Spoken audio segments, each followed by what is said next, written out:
Welcome to the Munro Review, where it's all about connecting, sharing, and valuing the arts in the Central San Joaquin Valley. I'm Donald Munro. Today is September 28th, and we're going to be talking about this month's busy art scene. In just a few minutes, you'll get to meet two guests from Fresno City College, Christina McCollum-Martinez and Deborah Irvin. They are part of the creative team for the local premiere of the Green Day musical, American Idiot. But first, let's recap some of what I've been covering on MunroReview.com. I don't often use the words must-see to describe a theater production, but that's what I did in my review of The Drowsy Chaperone. Good Company Players first did this very funny and very sweet musical in 2011, and it's just as good the second time around. The show tells the story of a lonely guy we know only as the Man in Chair. He's played wonderfully by Steve Souza. He tells us the story of a forgotten 1920s Broadway musical named The Drowsy Chaperone. It's a pretty bad show, but the man loves it, and as he tells the story, we get caught up in the magic too. The cast is superb, with terrific vocal and comedic performances that include Emily Pisano as the big Broadway star who's getting married, Nicholas Nunez playing a gangster disguised as a pastry chef, and Jessica Sarkisian as the perpetually tipsy little title character. She's there to make sure the big celebrity wedding goes off without a hitch. Spoiler alert, it doesn't. The laughs just keep coming. The show is filled with insider references to musical theater themes and a nearly non-stop onslaught of puns, sight gags, and silly jokes. The Drowsy Chaperone manages to both poke fun at the genre and also lovingly embrace it. This production gets my highest recommendation. It plays at Roger Rocca's through November 12th. I reviewed another Good Company show to consider, this one playing at the Second Space Theater. The Hound of the Baskervilles is a well-done Sherlock Holmes mystery with GCP veteran actor Gordon Moore playing the famous detective. The acting is good and the mystery is intriguing in this production, but the two real standouts are the sets and costumes. Scenic designer David Pierce's handsome set perfectly captures the feel of a melancholy English manor house. He gives us a jumble of tapestries, stone facings, and wallpaper. And there's a glass-doored exit leading to the mysterious and foggy moor beyond. Ginger K. Lewis Reed's costumes are a period piece delight, from Holmes's trademark cape to the tweedy suits and dresses, all with a musty English air. The Hound of the Baskervilles plays through October 15th at the Second Space Theater. I want to give a quick shout out now to Amelia Ryan, who gave an intense and memorable performance in the Stageworks Fresno production of Mothers and Sons. If you were lucky enough to see this performance, you got to witness a display of human anger at its most perplexing and intense. A couple of other stories to recap. One of the topics I cover on the Munro Review is museum road trips. In September, I featured the Crocker Art Museum in Sacramento. It's a wonderful place, and with a big expansion a few years ago, you get a fascinating blend of the very old, the Crocker Mansion that was the original museum, and the very new, a modern building that tripled the size of the museum space. One of the things you can do is track down the paintings given to the museum by George Blair, a famous Fresno art collector. Years ago, he gave to the Crocker some of the significant works he acquired of what was called the second wave of the Bay Area abstract expressionism movement. And lastly, did you know that the Soroyan Theater has a new security and bag policy? Audiences for the Fresno Philharmonic's first Pops concert of the season had to go through a metal detector. It's a good thing the concert had a John Williams theme. There were plenty of Star Wars characters in costume to entertain people caught up in the long lines. I wrote a piece questioning how much we're willing to give up in the name of increased security. You can't protect against all danger. Are we willing to get frisked at the grocery store, say, or at Art Hop? I don't have any answers, but I do know that I'm going to allow 15 extra minutes now to get into the Soroyan. Now, let's move on to meet our guests. I'm joined today by Christina McCollum-Martinez, the new scenic and lighting designer at Fresno City College, and Deborah Irvin, the longtime costume designer. They're here to talk about a big deal on the Fresno theater scene, American Idiot, which opens Friday, October 6th. Welcome, Christina and Deborah. Thank you for being my very first guests on the Munro Review. Well, thank you for inviting us. Yeah, we're so excited to be here. Do you like my set? I've got Christmas lights on my desk. I love it. That's pretty cool, Garfield, right? nostalgic. Exactly. So I know that both of you are hard at work on American Idiot, and I appreciate you coming down here to talk with us. For a lot of people who are only familiar with American Idiot, the album by Green Day, and not the Broadway musical, this is going to be kind of a new experience for them. Christina, can you start off and just tell us a little bit about the show, what people can expect? Well, with American Idiot, they did not hold back on anything. They definitely throw everything at you from sex, drugs, and rock and roll. We get to relive the 90s and punk rock at its finest. You get to experience the music not just through audio, but you get a lot of visual stimulation as well, which I think is huge. And with Green Day, the music is so passionate. It's just, you dance and you can't help but to sing to every song that's there. So you really, get into it. But then when you're actually watching them do it, you're going to get caught up in it. It's going to take you away, definitely. So this Broadway musical, Deborah, how did it come about? Somebody just decided we're going to turn this album into a show? Yes, Michael Mayer did, actually. Okay, Michael Mayer. Yeah, and I understand that he was driving down the coastline and he put in this album, and then he just thought, I can put this together. I think I can put this together in a musical. There are 2 added songs that are not in the album that they asked Green Day to, they said, can you come up with something? We need 2 fillers. I actually think they might be for costume changes. There you go. We need these 2 extra songs. And one is a love song that he had written for his wife. And there's a wonderful piece that we watched where the Broadway cast sings it for his wife. And it was really tearful and it was really touching. Oh, that's and nice. so, that one, I think audiences will go, wait, this is not in the album, but I think they'll enjoy the song. It was workshopped at Berkeley Rep, and I saw it at Berkeley Rep. It was incredible. And what I liked about it was that it was multi-generational. There were grandparents there with their kids, there with their grandkids to see the show. And I thought, well, this is kind of interesting to watch a whole family come together and watch Green Day, because the band is from Berkeley. Originally I went to Berkeley High School. But I really like the fact that it was, who goes with their grandparents Right. to go see a rock musical, to go see a concert? Very Well, few those people grandparents, they probably in their day went to those kind of concerts. Total rockers. Now, I understand that you brought a video. Can we roll that when we get a chance? I know that you've been working a lot on the sets and the costumes, and I want to talk to each of you about that. Christina, you are a new faculty member at Fresno City College. What did you think when you heard that the first show you're going to do is American Idiot? Oh, I was super excited. Yeah, I was really excited. I love doing these types of designs, and even the second show, but it's definitely up my alley. I'm really into installation art and that type of design.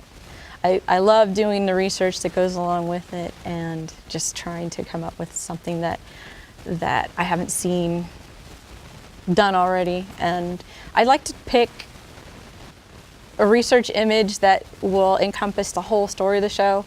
And I landed one that we all agreed was it. It was the image, and it happened to be an old Navy barracks on Treasure Island in San Francisco. Oh, okay, so you got that was local just Bay Area all connection. dilapidated and had a lot of graffiti, and it just the character of the building, because it was a curved building, the character of it was enough to just really speak, and I could just see the whole show happening right there. And so with that, it really just sort of took off, and so it made the design even more exciting and more fun. But just the idea of doing American Idiot, I was super excited because I love the music. Right, Yeah. right. What were some of the scenic design challenges for you in terms of this production? There's a few elements that we had in there that we had to problem solve as we went. There's a few little tricks that have to happen, and we discovered easy ways to do it, and that it wasn't going to tax our limits, but yet they were going to work in an efficient way. Well, one of and the I don't want to things is like the band is on the set. Yeah. They're not just in a pit. They are all over. Yeah, you were telling me The there set. actually some of them are 10 feet. yeah, 10 feet off the there's stage. 4 locations on this huge 18-foot structure, and each location has like a cutout, and in that cutout is where the band lives. So we have the drummer up 18 feet. We have the conductor and the keyboardist, plus plays the accordion and a couple other things. He's up above, which he was nervous about. He was worried about his accordion falling off. I'm sure it's like if you have somebody who's scared of heights, that could be. I know. tough. That was one of my things. I go, I hope the musicians aren't afraid of heights. So a little bit about the narrative of the show. So you have these 3 friends, Johnny, Willie, and Tunny. Am I saying that correctly? Ronnie, Will, and Tunny. And then you have this drug dealer named Saint Saint Jimmy, and he actually is an alter ego of Johnny. So do I have that right? But Yeah. basically, it's the story of these 3 friends. And tell me a little bit about the time period, because I know that that's important in terms of the politics and some of those kinds of references. It's at the time when we have President Bush, we have punk rock going strong, we have some conflicts in Iraq and Afghanistan, which take a huge toll, and even Saudi Arabia in early 90s. And then just a lot of things were happening that the government was doing that was causing the specific band members to just really start questioning things, and they were really becoming unsettled by many of the choices that were being made. And so It's like friends who are, when you grow up in high school and you all make your choices about trying to get out of that little town you grow up in, you know, let's not hang out at the 7-Eleven anymore and try to like bribe people to buy us beer. And so these guys. And there is a 7-Eleven in the show. There is a right? 7-Eleven Yeah, in the is. show, and it's those choices like they want to escape to the big city to make their lives better, and so And each who one of them. gets they each make different choices. They and each how- get a roadblock thrown at them in some form or fashion, and they get to that path where you have to make a choice, and it's like, well, some of them it was a random choice. It's like doing something completely extreme for what they would do in nature, you know, characteristically, and some of them it was like they kind of got dragged down that path, and then others were just stuck and couldn't go down a path. And I kept thinking, what is the little city for them? Yeah. Like, is the little city Berkeley? I know. And they're trying to get across the bay to San Francisco, and that's the big town for them. Mhm. And, you know, that's the place that, you know, lights up for them. Mhm. So, yeah, but, you know, we thought, well, what could be like Fresno? You know, people want to, you know, leave and find their challenges in Los Angeles, New York, definitely. or you know, San Francisco, because they feel like that's where they're going to be able to make it. It's definitely relatable to anybody, you know, even in their 30s, but especially so at the college age, because you are traveling different paths and you're not sure where you're going, and you pick a path and you think it's going to be all great, and then boom, wait, how did I get here? And that's what the story's all about. It's about saying, you know, even though you think you're making all the right choices, you never know where you're going to end up. And when you do, what are you going to do? How are you going to adjust and fix it or correct it or keep going, whatever live. you decide, yeah. Or live with Or what live it. has been Right. Live with what you got. So, Debbie, when you are designing costumes for a particular time, for an era, and we're talking about the 90s here, is it harder to design costumes for a time that is relatively recent, where actually people have lived through it and remember what people wore in the 90s, as compared to, say, a period a piece, Victorian right, show or so? which is coming up soon. Yeah. So with this show, I think we looked a lot at what punk rockers came from, like, Sid Vicious, as opposed to Sublime, and looking exactly what they would wear, what Hot Topic versus some grunge look, and kind of saying, what would this group of friends wear as opposed to this other group of friends? So there's some really heavy, studs, piercing kind of looks, and lots of chopped hair and gel. And then there's other things that are more like baggy jeans, and maybe they haven't washed them ever. And maybe their hair has a lot of, 3-day or 4-day old sweat in it. So, we're just trying to make communities of different people that would live in this kind of space. So is there a 90s fashion trend that you are glad that we're totally past, that you had to bring to life in this? I like laundering a lot, so I'm kind of past that now too. So we're like, you know what? You might look a little stinky, but we're going to clean you up. Okay, okay. But there was also a lot of, it was very funny going out shopping, because I'm not really a shopper. I'm more of a builder. So finding a lot of cut-up jeans that we wore for, that I wore a long time ago. And I went, these are back again. Oh my God. Right, right. And these now cost $200. That's the thing. It's like yeah. you can So that was really interesting. See, that's how you make money for your next production. Yeah. That's right. Sell the costumes from this. Don't say that. So do you think, in terms of doing a rock opera, which is not a traditional Broadway musical, do you think you're going to be able to reach like a different demographic, particularly at the college? Are you marketing to them, or are you trying to get that younger generation in? We always try to probably do productions that will relate to our students in some way. I have a lot of people who I never would have thought enjoy Green Day, or they're just like, we gotta go, it's gonna be great. I'm bringing my friends, and I love their music. I listen to their album, or I went to see them in Oakland, last month. So a lot of personal connection. Right. That I didn't even think, oh, really? You listen to this? And they, I've always had the albums, and I'm sure people are looking at me going, you're a Green Day fan? Yeah, absolutely.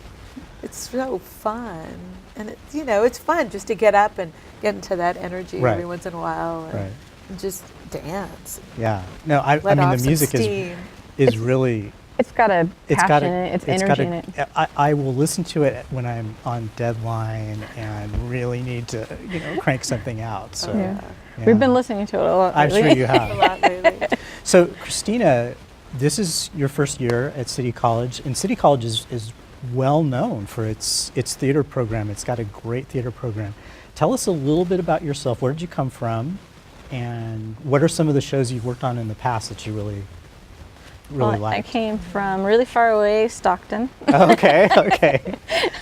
But I've actually worked at several colleges, Bay Area and Central Valley, part-time. And I've done a lot of scenic design locally, but I've also done some assistant scenic design work for shows in New York. For a friend of mine, he does a lot of scenic design for Felicia Rashad in her shows that she does for a lot of August Wilson is what she works with. Okay. And so a lot of times I'll go and he'll say, hey, you have time to build a model, and I'll just, because I'm pretty quick at that, I crank out models for him, and I'll get to do a little bit of different work besides just designing myself, which I love all aspects of it. But and then also gives me an opportunity to work in other areas like New York and Colorado and Washington. So I get to see a little bit more that way.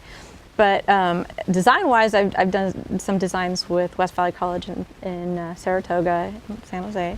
I've also done some design work when it was there, San Jose Rep Theater. Right?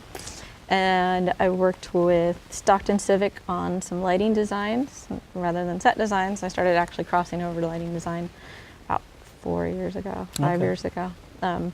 Scenic design was my specialty, but I did study lighting design as well. Now, I know that some colleges and universities divide it up. They have a separate lighting designer and a separate Some do. scenic designer. But do you like this setup? Do you Oh, like I being love able to doing do this. both? Yeah, I did.